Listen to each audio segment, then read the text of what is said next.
예수 그리스도는 모든 사람의 인생의 주인입니다.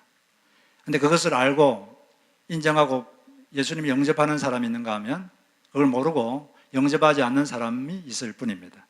그래서 모든 인간은 태어난 이후에 이 두 가지 질문을 반드시 해야 됩니다. 주 예수님, 당신은 누구십니까? 이게 첫 번째 질문이죠. 예수 그리스도가 과연 누군지 머리가 아니라 가슴으로 깨닫고 그 질문에 답을 할 줄 알아야 되는 것이죠. 두 번째 질문은 주 예수여, 제가 당신을 위해서 무엇을 해야 합니까? 이게 두 번째 질문입니다. 이건 이제 주님께서 제 인생의 주인이신데 제가 당신을 위해서 뭘 해야 됩니까? 이걸 이제 질문해야 되죠. 이 두 가지 질문이 바울이 다메섹으로 가는 길에서 예수님 만났을 때 했던 두 가지 질문이죠. 레위라고 하는 이 마태는 이름이 이제 레위라는 이름도 있는데 마태가 어느 날 예수님을 만났습니다. 마태는 직업이 그 당시 세리였습니다.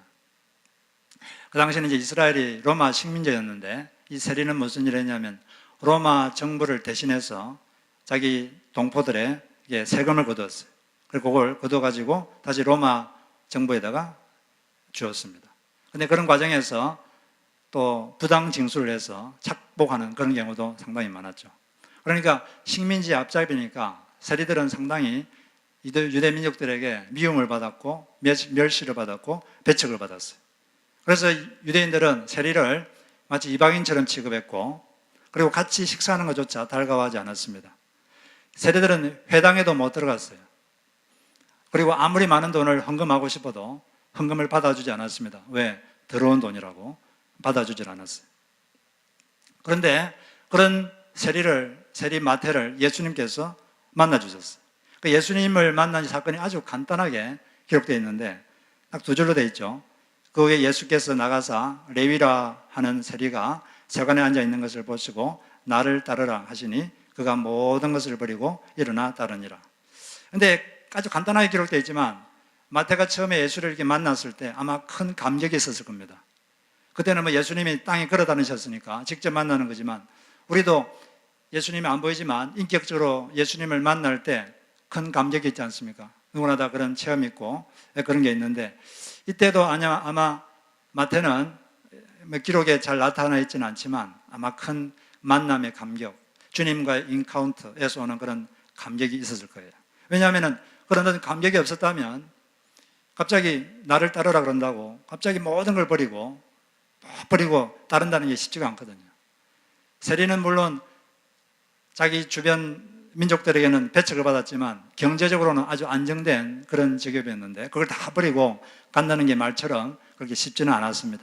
그런데 마음에 감동이 있으니까 모든 걸 버리고 따를 수가 있었던 거죠. 다른 사람들은 자기를 다 배척하고 멸시하고 같이 식사도 안 하려고 그러고 오면은 피하고 그리고 회당에도 못 들어가고 그랬는데 이 예수라는 분 아주 그 당시에 기적을 많이 행하시고 모든 사람들이 존경하고 또 깊은 진리를 전하셨던 그분이 자기한테 개인적으로 와가지고 너가 나의 제자가 될 수 있겠느냐. 그랬을 때 얼마나 감격스러웠을까요? 늘 배척만 받고 멸시만 받다가 그렇게 뛰어난 분이 와서 자기한테 그렇게 했으니까 아마 큰 감동이 있었을 겁니다. 사람마다 예수님을 믿을 때 다 체험을 하는데 체험의 종류가 다르죠. 또 체험하는 방법도 다르고 그런데 감격 방법이 다르지만 다 공통점은 다 감격이 있다는 겁니다. 이 조태환이라는 분이 있었는데 이분이 1972년도에 군에 입대를 하려고 신체 검사를 받았는데 이 폐결핵 초기라는 진단을 받았어요. 3개월만 약을 먹으면 다 낫는다 그래서 그때부터 약을 먹기 시작했는데 그런데 1년이 지나도 전혀 차도가 없고 점점 더 병이 심해집니다. 그런데 그때 이 서울에 살던 둘째 형님이 경상도로 내려와서 아주 진지하게 그에게 말을 했어요. 죽음 후에는 천국과 지옥에 분명히 있다. 예수님 믿고 천국에 가면 손해볼 것 없잖아. 그리고 예수님 믿으면 병도 고칠 수 있다. 그 말을 들었는데 그 말을 듣고 예수를 믿으면 병을 고칠 수 있다 이런 믿음은 안 생겼지만 이분이 평소에 못된 짓을 많이 했기 때문에 이런 상태에서 죽으면 지옥에 무슨 형벌을 받겠다 이런 생각이 들었어요. 그래서 너무 두려워서 예수를 믿기로 했어요. 그리고 교회에 등록했습니다. 등록하니까 목사님이 신앙생활 잘하려면 성경을 열심히 읽어야 된다 그래서 성경을 하나 선물로 주셨어요. 그 선물로 받은 성경을 3개월 만에 다 읽었습니다. 그리고 그때부터 전도제 가지고 막 전도하기 시작했어요. 이 교회 가는 게 재미있었어요. 그리고 설교 들으면 은혜가 되고 또 새벽 기도에도 나오고 또 가정에서 모이는 그런 성도들의 모임에도 참석하고 그렇게 자꾸 믿음이 생기니까 전도하게 되고 그리고 이제 믿음이 생기니까 마음속에 나도 병이 고치받을 수 있겠다 이런 희망이 생겼습니다. 어느 날 이제 있는데 마음속에 갑자기 한 3일 정도 금식을 했으면 좋겠다 이런 생각이 마음에 들어와서 어디 조용한 곳 없나 보니까 교회 그 종탑으로 올라가는 그 도중에 조용한 곳이 있는 걸 발견했어요. 그래서 그 조용한 곳에 성경책과 찬송가만 들고 혼자 그 조용한 공간에 딱 혼자 있었습니다. 가가지고 찬송 부르고 성경을 읽고 그리고 기도하고 그렇게 이제 3일 동안 그 교회 종탑으로 올라가는 거기에서 시간을 지냈어요. 3일 후에 이제 내려왔는데 그때부터 약을 먹었는데 약이 효과가 있기 시작합니다. 점점 차도가 있기 시작하더니 완전히 나아버렸어요. 그래서 신체 검사를 받고 거기서 방위병으로 일리는 건 그 복무를 했습니다. 그리고 군복무주거 기간에도 성경을 1년 동안 서너 번 읽고 또 방송통신 성경 공부 과정을 단계별로 수료하고 그리고 그대로 그는 자기를 구원해 주시고 자기 병을 치료해 주신 하나님 은혜에 너무 보답하고 싶어서 그때부터 주님께 헌신하면서 그렇게 살았다고 합니다. 이처럼 주님을 만나고 나면 그 은혜에 감격해서 보답하고 싶은 마음이 드는 거죠. 그 세리 마태도 예수님 만나고 나니까 마음에 기쁨이 있었고 감격이 있었어요. 그래서 주님을 위해서 내가 뭘 할 수 있을까 생각하다가 이분이 예수님을 잘 알지는 못했지만 처음에 한번 만났으니까 잘 모르겠죠. 잘 알지는 못했지만 내가 예수님을 위해서 이 한 가지를 하자. 그래서 뭘 했냐면 자기 친구들, 세리 친구들이 주로 누구겠습니까? 세리들이죠. 다른 사람들은 상종을 안 하니까 그냥 친구들이 다 세리들이에요. 자기 세리들을 자기 집에 초청했습니다. 그래서 세리들만 초청한 게 아니라 예수님도 초청했어요. 예수님도 초청하고 자기 친구들을 초청했습니다. 왜 초청했을까요? 자기가 만난 예수님을 이 자기 친구들에게 전하고 싶었어. 이들도 예수님을 만나게 하고 싶었어. 그렇게 자기 집에 초청을 했습니다. 근데 어떤 장소로 초청했냐면 다른 곳이 아니라 자기 집에 초청했어요. 다른 장소가 아니라 자기가 먹고 자고 자기 자식들을 돌보던 바로 그 장소, 자기 집, 자기 가정을 오픈하고 거기에다가 사람들을 초청했습니다. 거기에서 사람들이 예수를 만날 수 있도록 그렇게 한 거죠. 자기 가정을 사역 공간으로 내드린 것입니다. 여기에서 우리가 한 가지 배울 수 있는데 그게 뭐냐면 성경에서는 가정은 좋은 사역 공간이다는 사실을 말해주고 있습니다. 가정은 사적 공간이 아니라 사역 공간입니다. 그것을 말해주는 거죠. 보통 사람들은 그냥 가정은 사적 공간일 뿐이다 이렇게 말합니다. 물론 가정은 사적 공간이죠. 거기에서 자기 개인적인 일을 하고 자녀들을 이렇게 돌보고 가족들 간의 시간을 갖는 곳인데 그러나 또한 성경에서는 가정은 사적 공간일 뿐 아니라 사역 공간이다 이렇게 말해주고 있어요. 이 가정은 성경에서 아주 좋은 사역의 공간입니다. 그게 성경 전반에 이렇게 나와 있어요. 사도행전의 2장 46절 47절을 보면 다음과 같이 말씀이 있는데 우리가 같이 한번 읽어보도록 하겠습니다. 자, 시작. 날마다 마음을 같이하여 성전에 모이기를 힘쓰고 집에서 떡을 떼며 기쁨과 순전한 마음으로 음식을 먹고 하나님을 찬미하며 또 온 백성에게 칭송을 받으니 주께서 구원받는 사람을 날마다 더하게 하시니라. 이게 오순절날 성령 받은 초대교회 성도들이 어디서 모였냐면 먼저 성전에 모이기를 힘썼습니다. 매일 성전에 모였어요. 성전에 모여서 예배 드리고 막 그랬겠죠. 그래도 성전에만 모인 게 아니라 어디에 모였다고 되어 있습니까? 집에 모였다. 집집마다 돌아다니면서 집에서 뭘 했습니까? 떡을 떼며 기쁨과 순전한 마음으로 음식을 먹었다. 이렇게 되어 있는데 여기서 떡을 뗐다 이 말은 단순히 음식을 먹었다는 것과 다른 뜻입니다. 왜냐하면 떡을 뗐다는 것과 음식을 먹었다 이게 같은 의미라면 같은 바로 이렇게 돼 있지 않겠죠. 집에서 떡을 떼며 기쁨과 순전한 마음으로 음식을 먹고, 떡을 뗀 다음에 또 음식을 먹고, 이렇게 같은 뜻이라면 이렇게 나란히 이렇게 하지 않았을 겁니다. 여기서 떡을 뗐다 이 말은, 신약 성경에서 이 떡을 뗐다 이 말은 성찬식을 했다, 그런 의미입니다. 떡을 뗐다 이 말은 성찬식을 한 거죠. 예수님께서 십자가에서 못 박히기 전에 제자들에게 이 떡을 떼면서 나의 십자가에서 흘리는 살을 기억해라. 그리고 포도주를 마시면서 내가 너희들을 위해서 흘린 이 피, 보혈 피를 생각해라. 그런 의미에서 이걸 하라 그런 거죠. 그래서 그 당시 초대교회 성도도 모일 때 자주 떡을 뗐습니다. 그 떡을 뗐다는 건 성찬식을 하면서 예수님의 사랑을 기억하고 그분을 기념하고, 그러면서 뭘 하냐면 우리가 이 복음을 전해야 된다, 예수님의 이 복음을 전해야 된다, 이런 결심을 한 것이죠.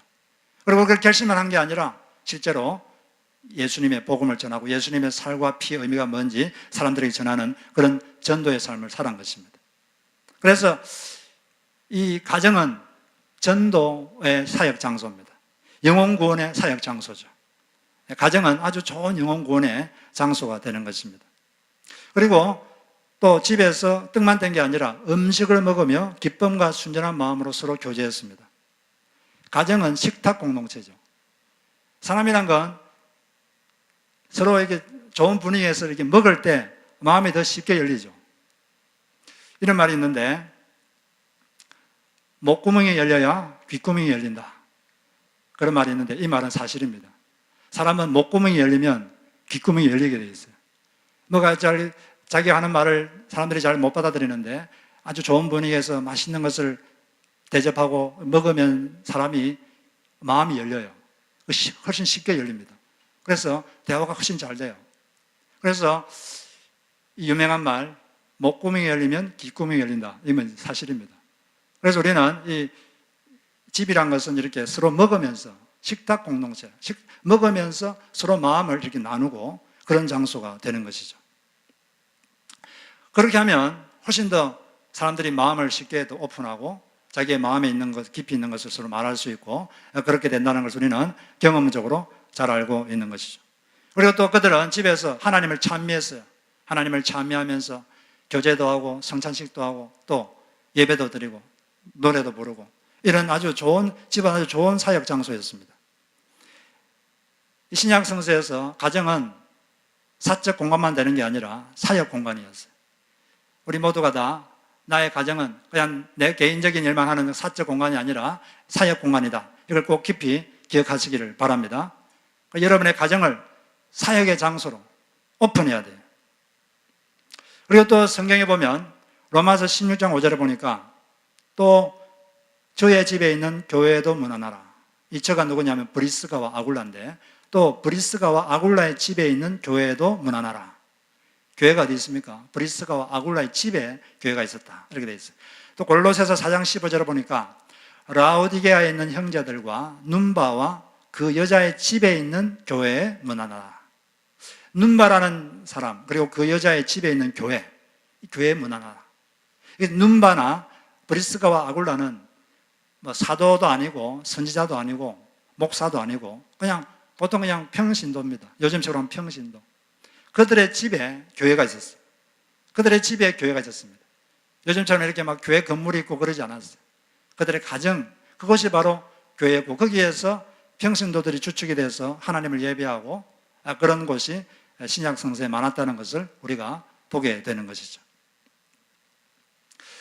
구약에도 보면 가정은 아주 중요한 영성 훈련 장소였습니다. 신명기 6장에 보면 가정에서 자녀들에게 성경을 가르쳐라, 그리고 문설주와 바깥문에 성경 말씀을 기록하라, 이렇게 되어 있습니다. 그래서 이 가정은 자녀들에게 성경을 가르치고 영성을 훈련하는 아주 그런 장소였어요. 이 부모들의 첫 번째 임무는 가정에서 자녀들을 말씀으로 양육하는 것, 이게 하나님이 가정에서 하는 그런 일이라고 이렇게 말씀하셨어요. 그런데 구약에는 주로 이렇게 가정 중심으로, 자기 가족 중심으로 되어 있는데 신약에 들어오면서 이게 이제 가족을 넘어서 이제 다른 사람들까지 너희 가정에서 사역하는 그런 공간으로 삼아라고 말씀하신 거죠. 실제로 그런 일이 많이 있었습니다. 그래서 우리는 이 가정에 모여서 이 가정에서 예수 안 믿는 사람들을 초청해서 맛있는 것을 먹으면서 그들에게 우리의 간정을 나누고 그들에게 예수님을 소개하고 이러면서 그들의 마음을 나눌 수가 있어요.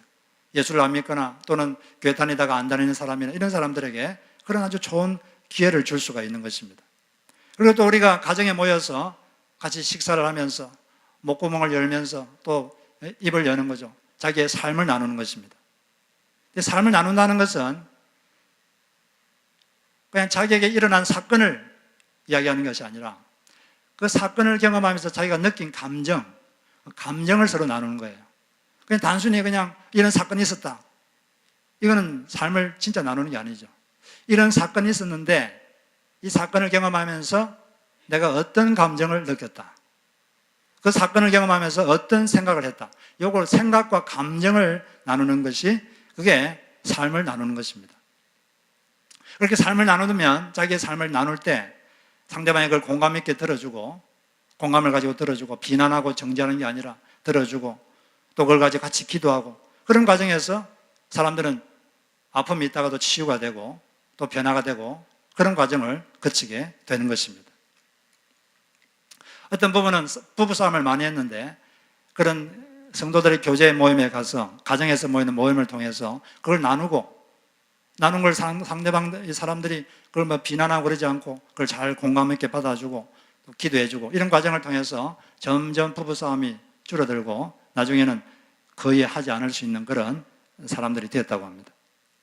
그래서 이 가정은 아주 좋은 사역 공간이에요. 여러분들의 가정을 통해서 많은 사람들이 예수를 만나고 또 여러분 가정을 통해서 성도들이 모여서 교제함을 통해서 그들의 삶이 치유되고 그들이 서로 세워지고 더 성숙하는 그런 좋은 사역 공간으로 여러분의 가정을 삼으시기를 바랍니다. 어떤 분은 무당이었어요. 근데 이 무당을 하면서 그런 삶의 회의가 들었어요. 이 무당이란 게 이제 악한 영, 귀신이 들어와서 그 귀신의 힘으로 뭘 하고 이러는 건데 이런 삶이 싫었어요. 그래서 그만두고 싶었지만 그만두면 또 이 안에 들어있는 신이 자기를 괴롭힐 게 두려워서 그냥 그렇게 살았어요. 그런데 어느 날 자기 남편이 술을 먹고 와가지고 신을 모신다고 차려놓은 그 신당을 막 두드려 부쉈습니다.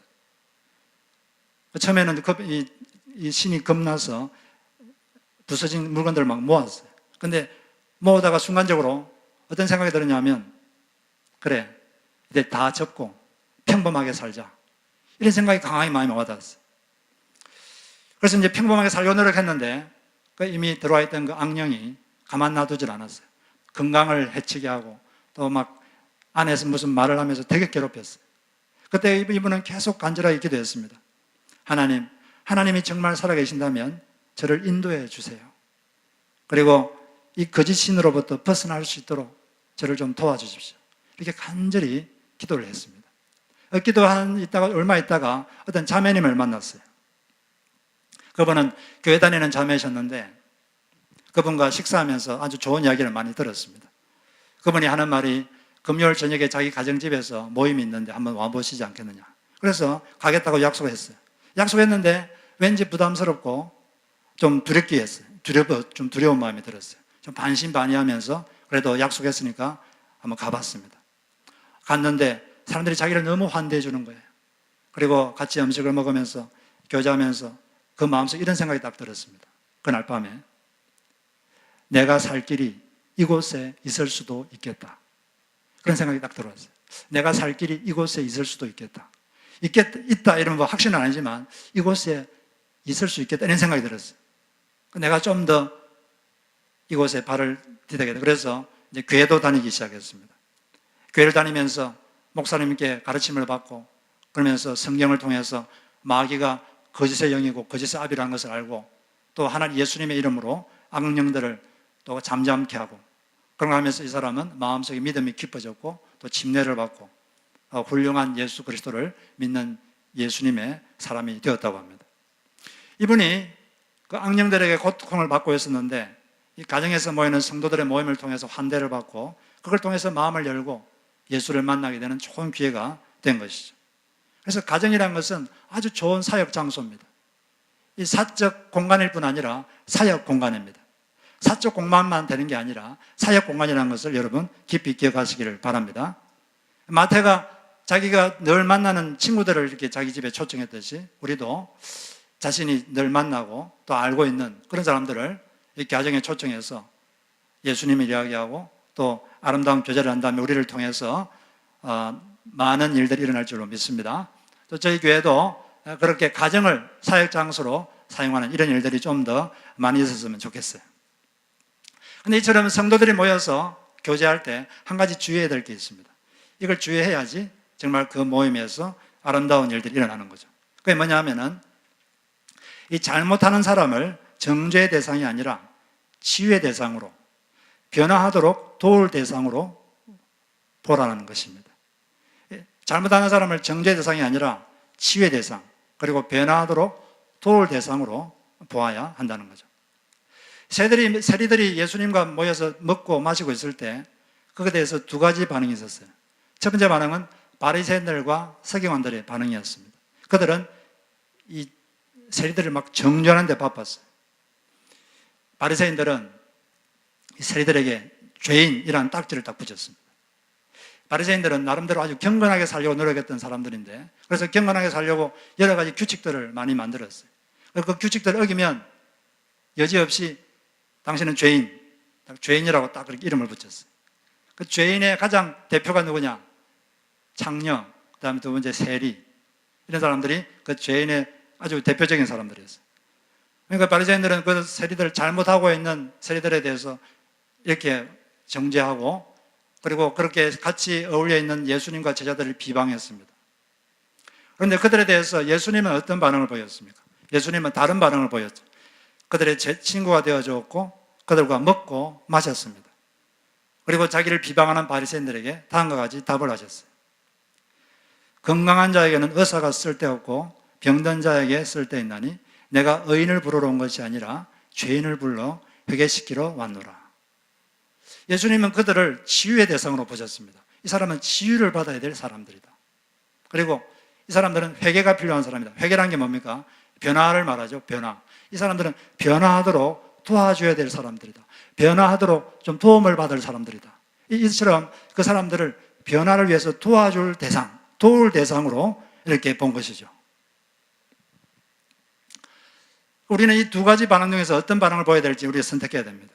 바리새인처럼 갈 것인지 예수님처럼 이렇게 할 것인지 이거 두 가지 자기가 선택해야 돼요. 근데 사람들은 다 사실 다 정죄받을 만합니다. 왜냐하면 모든 사람들은 죄인이기 때문이죠. 죄인이라 이 말은 무슨 말이죠? 잘못을 한다 이 말이에요. 잘못을 한다. 사람들은 늘 잘못을 해요. 목사님도 잘못하고 우리 성도들도 잘못하고 선교사님도 잘못하고 대통령도 잘못하고 믿은 지 20년 된 사람도 잘못하고 초신자도 잘못하고 다 잘못을 합니다. 왜? 다 죄인들이니까. 그렇기 때문에 사실은 우리는 다 정죄받을 만한 이유가 있죠. 그래서 이제 다른 사람들이 잘못하면 마음속에 그런 정죄하는 마음이 드는 게 보통 그래요. 특별히 악해서 그런 게 아니라 그런 마음이 들 수 있습니다.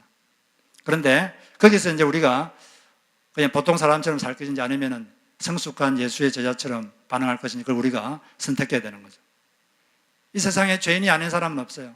예수님이 여기서 나는 죄인을 부르러 왔지 의인을 부르러 온 것이 아니다 이렇게 말했는데 여기서 그렇게 말했다고 해서 이 세상에 예수님 보시기에 의인이 있다는 게 아닙니다. 다 죄인인데 자기가 잘못한 걸 모르는 죄인과 아는 죄인이 있을 뿐이죠. 자기를 그냥 나는 옳다 이렇게 나는 의롭다 이렇게 생각하는 의인이 죄인이 있을 뿐이라는 그런 말씀입니다. 그래서 우리는 그런 사람을 볼 때 예수님같이 그런 성숙한 반응으로 이 사람은 치유의 대상이다. 그리고 변화되도록 도와줄 대상이다. 이렇게 우리가 볼 필요가 있는 것이죠. 이 같은 사건을 마태복음 9장에서 이렇게 기록했는데 거기 보니까 예수님이 한마디 말씀을 더 하셨는데 뭐라고 하셨냐면은 내가 긍휼을 원하고 죄사를 원치 아니하노라 하신 뜻이 무엇인지 배우라. 이런 말씀도 하셨어요. 왜 바리새인들이 자꾸 그 세리들을 자꾸 정죄하니까 잘못이 있다고 정죄하니까 예수님께서 하나님이 원하는 것은 제사를 원하는 것이 아니라 긍휼을 원한다. 이런 말씀하셨는데 근데 여기서 또 이 말씀을 오해해가지고 제사는 대충 드려도 된다. 예배는 대충 드려도 된다. 예배는 그냥 엉망으로 드려도 그냥 다른 사람을 긍휼히 여기는 마음만 있으면 된다. 이렇게 또 오해해서는 안 되겠죠.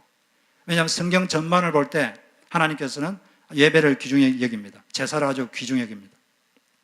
우리는 예배를 아주 영과 진정으로 예배를 드려야 돼요. 예배 처음부터 끝까지 진정을 다해서 하나님께 예배드리고, 예배는 아주 중요한 것입니다. 예배도 중요한데 더 중요한 게 있다는 거예요. 훨씬 더 중요한 게 있다. 그게 뭡니까? 남을 긍휼히 여기는 마음, 잘못하는 사람을 긍휼히 여기는 마음, 그게 더 중요하다는 거예요. 예배도 중요한데 이게 훨씬 더 중요하다. 예배는 잘 드리는데 예배 드리면서 마음속에 어떤 잘못한 사람에 대해서 왜 저래? 그러면서 정죄하는 마음을 가지고 예배 드린다면 그건 본질은 없어버리고 껍데기만 있는 거죠. 그걸 말한 거죠. 그래서 예수님께서는 우리가 잘못하는 사람을 볼 때 불쌍히 여기는 마음, 긍휼의 마음을 가지는 이것이 신앙의 본질이다. 이것이 나의 마음이다. 이 나의 마음을 제발 좀 알아다오. 이것이 하나님의 마음인 것입니다. 우리는 이런 아버지의 마음을 알고 주변에 잘못한 사람이 있더라도 그들을 긍휼의 시각으로 이렇게 우리가 봐야 되겠어요. 이 성숙한 예수님의 제자는 이렇게 남을 이렇게 정죄하지 않을 뿐 아니라 또 자신이 다른 사람에게 정죄의 대상이 되지 않으려고 애를 씁니다. 왜냐하면 자기가 잘못하면 그걸 보는 사람의 마음속에 정죄하는 마음이 생길 수 있거든요. 사람이 정죄하는 마음이 딱 생기는 순간 영혼이 침체됩니다. 영혼이 어두워져요. 그러면 자기 잘못 때문에 그 상대방을 영적으로 침체하게 만드는 거잖아요. 자기를 정죄하는 그 죄에 빠지게 하는 거거든요. 이런 걸 이제 실족하게 한다. 그런 말인데, 이걸 알기 때문에 내가 잘못하면 다른 사람이 정죄하는 마음 때문에 괴로워할 수 있겠구나. 내가 조심해야지. 나를 빨리 고쳐야지. 이런 게 또 성숙한 예수의 제자의 태도겠죠. 나는 늘 이렇게 하면 다른 사람들이 고통을 받게 되죠. 그래서 우리는 늘 혹시 나 때문에 다른 사람이 정죄하는 고통에 빠지지 않을까, 이렇게 늘 생각하면서 자기를 끊임없이 바꾸고 고치고 애를 써야 되는 것입니다.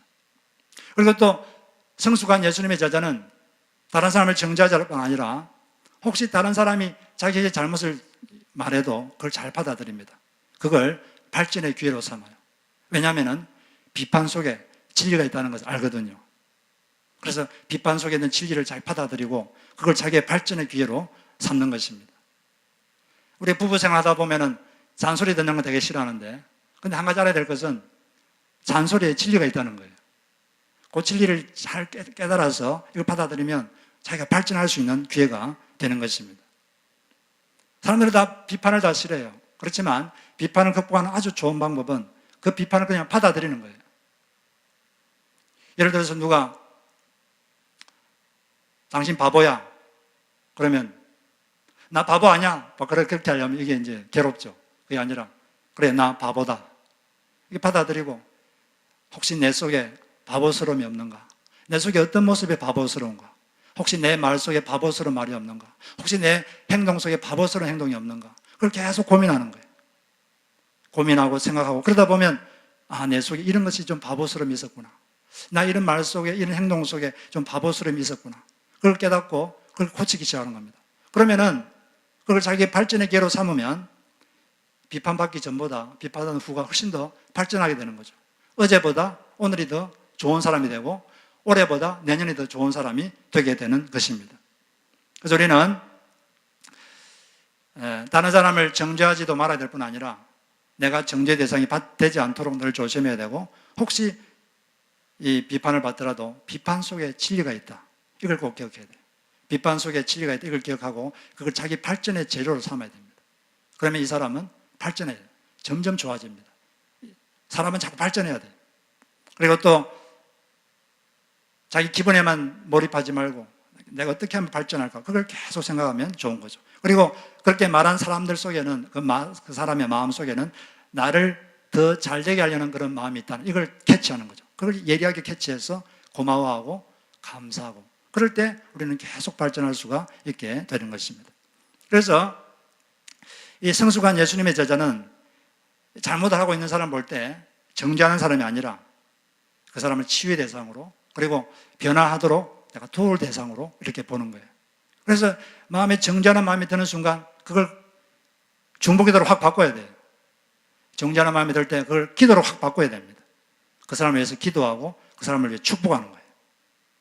물론 이건 쉽지 않습니다. 쉽지 않지만 이럴 때 바로 자기 부인, 나를 따르려는 자는 자기를 부인하고 자기 십자가를 져야 된다. 이렇게 예수님 말했는데 자기 부인은 다른 데 하는 게 아니라 이럴 때 자기 부인하는 거예요. 그럴 때 자기를 부인하고 그 사람을 위해서 기도하고 도와주고, 그리고 기도 중에 주님께서 무슨 뭘 하라 그러면 기도하면서 또 지혜로운 행동을 하고, 이렇게 하면서 다른 사람을 돕는, 섬기는 그런 사람이 되는 것이 성숙한 예수의 제자인 줄로 믿습니다. 그래서 우리는 우리의 가정, 우리 가정이 사적 공간일 뿐 아니라 사역 공간이다. 이걸 우리가 꼭 기억을 해야 되겠습니다. 그리고 이 가정이라는 사역 공간을 통해서 많은 사람이 예수를 알게 되고 또 믿는 사람들끼리 모여서 성도의 교제, 아름다운 교제를 하고 그걸 통해서 서로 치유하고 변화되는 그런 놀라운 성령의 잠이 될 수 있도록 여러분 기도하시기를 바랍니다. 그리고 모였을 때 혹시 잘못하는 모습이 보일 때 그걸 정죄의 대상이 아니라 치유의 대상이구나, 내가 변화되도록 도와줄 대상이구나, 이렇게 생각하고 기도하고 돕는, 섬기는 그런 우리가 되어야 될 것입니다. 그래야 할 때 하나님께서 우리의 삶을 통해서 더 많은 일들을 하시고 영광받게 될 줄로 믿습니다. 그런 여러분 되시기를 주의 이름으로 축복합니다. 우리가 이 시간 한번 찬송하는 거 부를 텐데, 제가 이번 주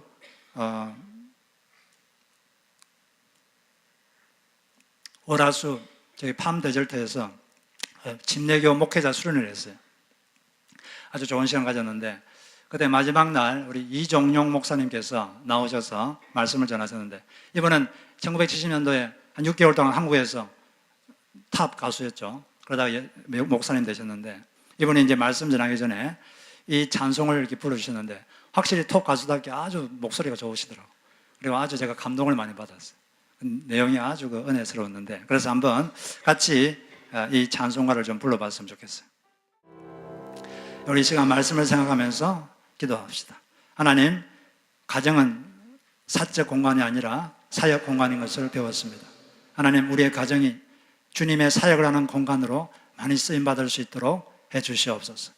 저의 가정을 통해서 안 믿는 사람이, 타락한 사람이 예수를 만나게 되고, 또 우리 성도들이 모여 교제하면서 치유가 일어나고, 또 예수를 닮는 제자로 성숙하는 그런 장소로, 그런 공간으로 쓰임받게 하여 주시옵소서. 여러분 기도하시기 바랍니다. 그리고 하나님, 그런 우리 모임을 할 때 잘못하는 사람을 볼 때 정죄의 대상이 아니라, 바리새인과 같은 정죄의 마음이 아니라 예수님처럼 그들을 치유의 대상으로, 그리고 변화되도록 도울 대상으로 보게 하여 주시옵소서. 그리고 그들을 위해서 기도하고 그들의 변화를 위해서 섬기고 돕는 그런 성숙한 예수의 제자가 될 수 있도록 하여 주시옵소서. 우리 이 시간 간절하게 통성을 하나님 앞에 기도하겠습니다. 하나님 아버지, 마태처럼 하나님 우리의 가정을, 우리의 집을, 하나님 주신 귀한 집을 나의 사적 공간으로만 생각했던 생각이 있다면 용서하여 주옵소서. 이곳은 사적 공간일 뿐 아니라 사역 공간임을 기억하게 하여 주옵소서. 사적 공간이 아니라 사역 공간임을 알게 하여 주옵소서.